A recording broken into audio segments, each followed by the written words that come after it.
The moment my nose got the whiff of the Tuxiang market, it couldn't decide what it smelled like. It was a blend of sweet, sour and pungent. I could smell the sea once back on Earth, the fresh saltiness, but I could also smell something I couldn't put my finger on. It smelled sickly sweet yet also bitter. I scrunched up my nose at the unexpected blend of aromas. Too much for you? Wu Xing spoke, looking at me with a grin. He, too, had taken off his space helmet.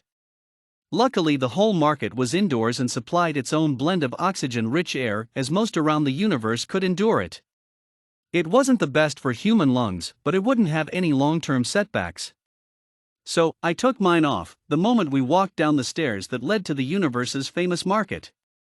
Wu Xing had been appointed at the Tuxiang's Earth headquarters over 4 years then. His family had been in the country, China, back on Earth. He knew the place and the life forms on this planet pretty well. He was always good at adapting quickly, always the ideal ranger. He even seemed to have made quite a few close buddies with the planet's native inhabitants. It's not that, I said, looking around, ignoring that particular unsettling stench. I had just come down to Tuxiang a week ago as a stand-in for a crew member who got sick. Therefore, Wu Xiang was my guide and was in charge of me while I got accustomed to the new planet. The market was colorful with stalls that stretched out on either side of the metallic road. The stalls and shops stretched out as far as I could see, it seemed never-ending. I looked around some more as we walked. There were food stalls, decorated with hung native and foreign water species, ground beings, and assortments of birds and sky habitants too. Ah, look, I said with a smile as I pointed at a hung-up fish, an Earth one. He nodded and smiled back teasingly. Still have eyes for familiar things?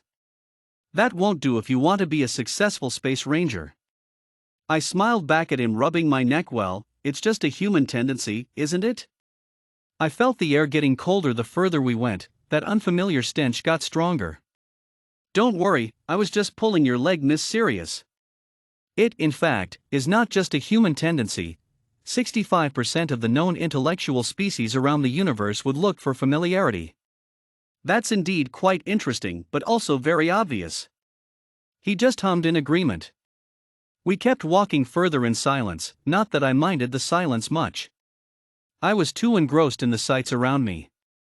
There were many stalls owned by the Tuxiangans, the planet's native beings. They were distinguishable from the other species in the market.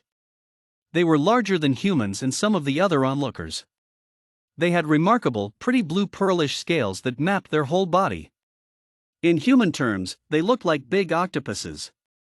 Apart from the round head, their body consisted of 10 tentacles, interchangeably used for hands and legs. Our silent walk was interrupted by a shop owner as it handed out flyers. It seemed like it was some sort of ornament or decoration store.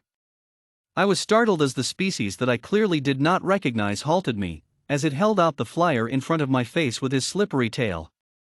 After all, the market was known as the welcoming hub of diverse species to mingle together. Some even trekked from faraway planets to solely visit the market. The shopkeeper spoke in an unfamiliar language. I struggled to get out my compact translation device as I was holding my helmet with one hand. Homo sapiens. The creature spoke up before I could pull out my device. His voice made the words sound strange, very snake-like. The creature grinned. No need to fret, friend. I worked on Earth for 6 years as a youngling. I have picked up over 5,056 languages from there to be exact. Is English fine, or would you prefer the whistle language I learned from a remote island on your planet? Honestly, it was my favorite. So much simpler and alike to my own. He chatted away and I smiled and thanked him, taking the flyers. I wanted to keep going, but Xing seemed to be interested in the objects inside the small shack-like shop. It was made with material identical to wood but much harder and darker. I ran my hands over the closest windowsill. Come in. Come in. I am starving. He shouted back at me from the inside of the store. I followed his lead with a bit of surprise. We can get food here. Even if it was for someone, everything seemed too hard and glossy to seem edible by the weak human jaw and teeth. I got this, don't worry about it. I have dealt with many sub-labor intergalactic dealers. I nod listening. Oh, that's what the species are called? It's my first time seeing one or closely contacting one. I am short on info. He grabbed me by my sleeve and sat me down next to him on the tall stool made with similar material like the whole exterior and interior of the shop. It was dimly lit, but the pearl-like spheres that hung all around the walls reflected back sharp light, illuminating the inside of the small restaurant mystically. Their food is one of my favorite things to have on any coming day. Although, you can't consume more than twice a week, or it might be fatal for humans. It's worth it though, give it a try. He smiled and pointed at the two pinkish glowing spheres that hung on the wall, just beside our table. Those two, please, sire, he ordered, smiling. I looked around. It was empty, apart from us and the creature who was now fiddling behind the tall counter. I could not see what or how it was preparing the supposed delicacies. Its tail was busy tossing in some ingredients into something the high counter hid. The height was explainable though. It was about 9 feet, bulky, almost like the old mythical dragons I saw illustrated in one of the scriptures in the museums back on Earth. Although, unlike those scriptures, its skin seemed smooth like gelatin. The ends of its paws, feet and tail had a blue padding-like surface that enabled it to have firm grip. Even though the space was humble, the roof was pretty high up. Say, I was wondering. Are they plant-based or? He grinned again and leaned on the table. Nope, plant. It's almost like the equivalent of a seed from back home. Gigantic and hard as hell one, at that. He laughed at my dry humor as I took in the pristine beauty around me. Outside the small shop windows, I could see and hear the jostling of the crowd, filled with different colors, hands, tails, twines. And here is your order. The creature boomed as he placed the plates on the table. Sorry to bother you, but what should we call you? Wuxing tapped on the table twice with his knuckle, and I realized I shouldn't have asked. Well, you see, they don't use names like us. He chimed in, smiling his usual toothy grin. No, call me Mr. Slither. That's what the humans I worked with usually called me.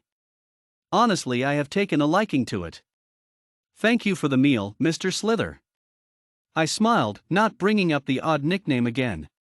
Then again, what wasn't odd in the century?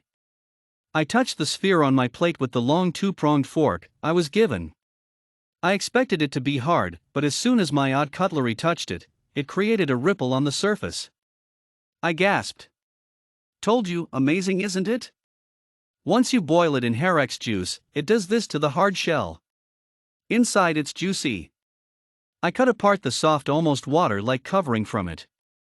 A gooey jelly-like liquid poured out onto the plate. I took a whiff. Say, is it sweet? He cuts his. That's the catch, it tastes different to everyone, every time. Awestruck, I looked at it, ready to take the first bite. Even though I had traveled quite a lot, I haven't eaten such a thing before. It explained why that market was so famous among the spacemen and beings. Even though I expected it to slip right through the dual-pronged fork like someone trying to drink soup with a lousy fork, it didn't. It wrapped around it like sticky noodles. I brought it up to my mouth and took a bite. It tasted like blood. Ever been punched in the jaw before? The same metallic taste. You know? He spoke with mouthful. It's supposed to taste like what the person most craves at the present moment. He took another mouthful. Mine tastes like Earth's egg pudding. What about yours? I smiled at him and replied. Cake. I should have taken the antidote before it spread further, I thought as I hungrily gobbled down the rest.